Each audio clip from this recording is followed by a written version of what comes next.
திருமானனின் விமர்சனத்தை அட்வைஸாக பார்க்கிறேன். சென்னை விமான நிலையத்தில் ஆதவ அர்ஜுனா பேட்டி. விடுதலை சிறுத்தைகள் கட்சியிலிருந்து விலகிய ஆதவ அர்ஜுனா சென்னை விமான நிலையத்தில் செய்தியாளர்களை சந்தித்து பேசினார். அப்போது அவர் கூறுகையில், தலைவர் திருமாவளவன் வார்த்தைகளுக்கு நான் கட்டுப்படுபவர். அவரின் வாழ்த்துக்களையும் அன்பையும் அட்வைஸும் எடுத்துக்கொண்டு அவருடன் பயணிப்பேன்.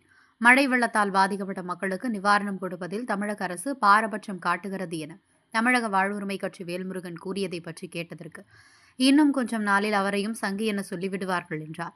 சட்டமன்ற உறுப்பினர் வேல்முருகன் கருத்திற்கு நான் உடன்படுகிறேன். குறைந்தபட்சம் செயல் திட்டத்தை உருவாக்கி எதிர்காலத்தில் ஆட்சியிலும் பங்கு, அதிகாரத்திலும் பங்கு என்பதை வைத்துக்கொள் கொள்கை தலைவர்கள் புதிய அரசியலை உருவாக்க வேண்டும் என்பது எனது குறிக்கோளாக இருந்தது. அதை பேசியதற்கு எனக்கு பனிஷ்மெண்ட் கிடைத்தது. இந்த கொள்கையை எனது பயண பிரச்சாரத்தில் உருவாக்குவேன். திருமானனின் விமர்சனத்தை எனக்கு அட்வைஸாக பார்க்கிறேன். கல அரசியல்களை அவரிடமிருந்து கற்றுக்கொண்டேன். எனக்கு அவர் எப்போதும் ஆசான். கொள்கை சார்ந்த அரசியலில் அவருடன் எப்போதும் எனது பயணம் இருக்கும். இன்றைக்கு எந்த கட்சியில் இணைவு என்பதை விட என்ன செய்ய வேண்டும் என்பதை தீவிரமாக யோசித்துக் கொண்டிருக்கிறேன். விடுதலை சிறுத்தைகள் கட்சியில் என்னுடன் பயணித்த அனைத்து தோழமைகளுக்கும் நன்றிகளை தெரிவித்துக் கொள்கிறேன். சாம்சங் தொழிலாளர்களுடன் இணைந்து போராடினால் நக்சலைட் என்பார்கள். மழை வெள்ளத்தில் மக்களுக்கு சாப்பாடு கிடைக்கவில்லை என்றால் சங்கி என சொல்வார்கள். என் மீது ஏற்படும் சந்தேகங்களுக்கு என் பயணத்தின் மூலம்தான் பதில் சொல்லப்படும். பெரியார், அம்பேத்கர் மீது பல சந்தேகங்கள் எழுப்பப்பட்ட போது அவர்கள் வாழ்க்கை பணத்தின் மூலம்தான் பதில் சொன்னார்கள். விமர்சனம் செய்பவர்களுக்கு பதில் சொல்லாமல் நம்முடைய பயணத்தின் மூலம் பெரியார், அம்பேத்கர் கருத்துக்களையும் அண்ணா அவர்களின் தேர்தல் அரசியலையும் கொண்டு ஒரு புதிய மாற்றத்தை உருவாக்கும் போது மக்களின் நம்பிக்கை முழுவதுமாக எனக்கு கிடைக்கும் என நம்புகிறேன். எதிர்கால பயணம் குறித்து கூடிய விரைவில் செய்தியாளர்களை சந்தித்து கண்டிப்பாக சொல்கிறேன் என கூறினார். ஒரு அட்வைஸாக தான் நான் பார்க்குறேன். நான் அவர்கிட்ட இருந்து நான் நிறைய விஷயங்கள், அதுவும் கல அரசியல நான் அவர்கிட்ட இருந்து நிறைய கற்றுருக்கேன். அவர் எனக்கு எப்பயுமே ஒரு ப்ரொஃபஸர், ஒரு ஆசான்.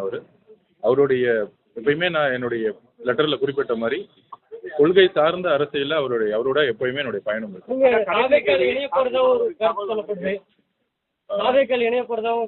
இல்லை, இன்றைக்கு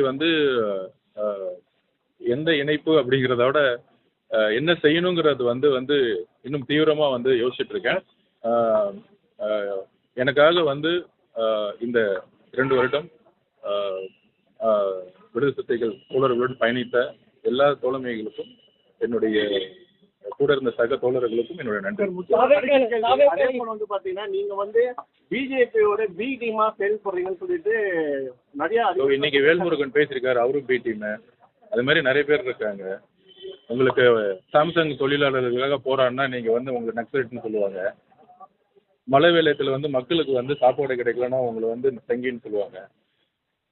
அரசியலுக்கு பிரச்சார களத்துல இருந்து ஒரு முழு நேர அரசியல்வாதியா வரும்பொழுது என் மீது ஏற்படக்கூடிய சந்தேகங்களுக்கு கண்டிப்பா என்னுடைய பயணத்துல தான் பதில் சொல்ல முடியும். அது நம்ம பெரியார் அவர்கள் மீதும் அம்பேத்கர் அவர்கள் மீதும் பல சந்தேகங்கள் எழுப்பும்போது அவருடைய வாழ்க்கை பயணத்துல தான் அதுக்கான பதிலை சொல்ல முடியும்.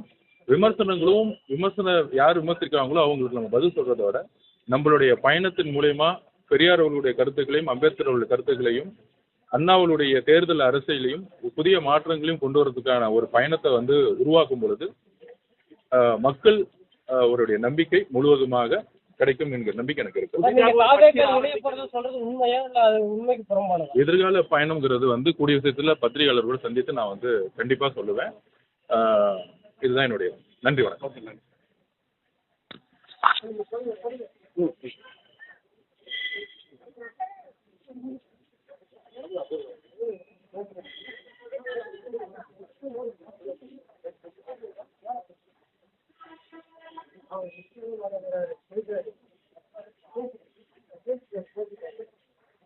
கல்வி, பொருளாதாரம், சமூகத்தொண்டு, அரசியல், சினிமா, இலக்கியம், ஆன்மீகம் உள்ளிட்ட சுவாரஸ்யமான உலக நிகழ்வுகளை, தகவல்களை தெரிந்து கொள்ள உங்கள் வர்த்தக நண்பன் சேனலை மறக்காமல் சப்ஸ்கிரைப் பண்ணுங்கள். மேலும் லைக் பண்ணுங்கள், ஷேர் பண்ணுங்கள்.